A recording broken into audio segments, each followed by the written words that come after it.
എന്റെ ക്യാരക്ടറിന്റെ പേര് ആൻസി എന്നാണ് ഇതില്. അത് ഞാനിപ്പോ പറഞ്ഞു കൊടുത്താണ്.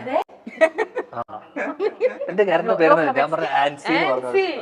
ഇങ്ങോട്ട് ചോദിച്ചു എന്റെ ക്യാരക്ടറിന്റെ പേരെന്താ. മറക്കാതിരിക്കും ഗായത്രി. എത്ര സിനിമയാണ് ഒരു സെറ്റിൽ നിന്ന് ഇന്ന് തന്നെ നിങ്ങൾ എത്ര സെറ്റിലൂടെ ഷൂട്ട് ചെയ്തിട്ടാണ് വന്നിരിക്കണം? സത്യം പറ. ഇന്നൊരു പടം എന്റെ തന്നെയാ പറഞ്ഞു. ഞാൻ ഒരുപാട് മൂവി ചെയ്യുന്നുണ്ട്, എനിക്ക് ഓർമ്മ. ഇതിലെ ക്യാരക്ടർ ഏതാണ്? പറഞ്ഞില്ലേ റെക്കോർഡായിട്ടുണ്ടാവും.